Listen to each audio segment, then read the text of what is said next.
नमस्कार किसान भाइयों, स्वागत है आप सभी का हमारे यूट्यूब चैनल एसके एग्रीकल्चर में। किसान भाइयों, आज की इस वीडियो में हम बात करने वाले हैं कि सोयाबीन में जब तना मक्खी का प्रकोप होता है तो हमारे सोयाबीन की फसल लगभग 80% तक ख़राब हो जाती है, यानी कि 20% ही उसका उत्पादन निकल पाता है। इतना भयानक तरीके से ये हमारी फसल को नुकसान पहुंचाती है। तो कब कब इसका प्रकोप होता है, कितनी बार हमें स्प्रे करना चाहिए, अगर आपके क्षेत्र में, जैसा कि भारत के अंदर देखा गया कि 2020 के अंदर तना मक्खी का बहुत ही ज़्यादा प्रकोप हुआ था और किसान भाइयों की फसलें काफ़ी ज़्यादा ख़राब हो गई थी।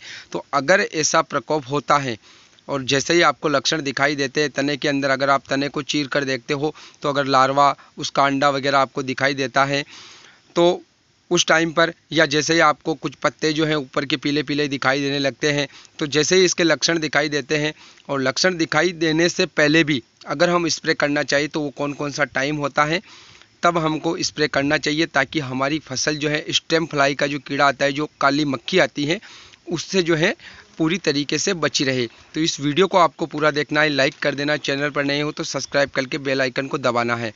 देखिए किसान भाइयों, तना मक्खी का जो पूरा लाइफ साइकिल होता है 22 से 23 दिन का होता है। एक लार्वा होता है, एक अंडा होता है, अंडे से फिर एक पुपा बनता है और पुपे से फिर मक्खी निकलती है।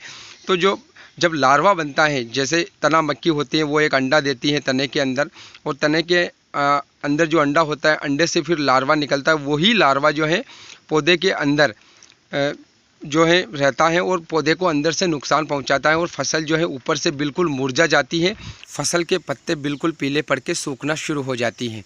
तो इसके प्रकोप से बचाने के लिए अगर आप स्प्रे की अगर हम स्प्रे करने के बारे में बात करें कि कब कब स्प्रे करना चाहिए, तो देखिए इसका 100% अगर आपको रिजल्ट लेना है तो जो वैज्ञानिक डेटा है उसके हिसाब से आपको 3 स्प्रे इसमें करने पड़ेंगे।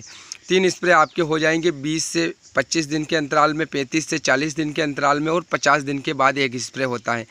तभी आपको इसका 100% जो है रिजल्ट मिलेगा। अगर तीसरा स्प्रे अगर आपके प्रकोप कम है और अगर नहीं भी करना चाहते हो तो भी अगर आप 2 स्प्रे भी करते हो, प्रकोप कम है, तो भी आपकी फसल इससे सुरक्षित रह सकती है 20 से 25 दिन के अंतराल में और 35 से 40 दिन के अंतराल में।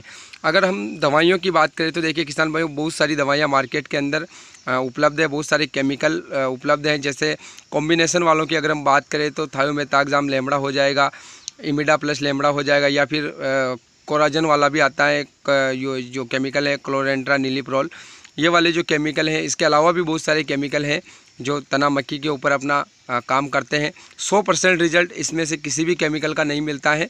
इनका जो रेशियो चलता है वो 50-60% से लेकर 70% के बीच में रहता है।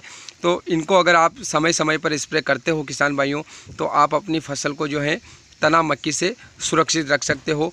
तना मक्खी अगर एक बार पूरी तरीके से प्रकोप हो जाता है और उसके बाद अगर हम स्प्रे करते हैं तो हमको जो है यहाँ पर ज़्यादा फ़ायदा नहीं मिलता है, लेकिन जैसे ही लक्षण दिखाई देने लगे और तुरंत अगर हम स्प्रे करते हैं तो हमको बहुत ही अच्छा फ़ायदा मिलता है। तो इस बात को लेकर किसान भाई सावधान रहे कि 2020 के अंदर जिस प्रकार से प्रकोप हुआ था उसी प्रकार से प्रकोप ना हो जाए। समय रहते आप जो है स्टेम फ्लाई के ऊपर दवाई डालकर स्प्रे करके इसको कंट्रोल करें।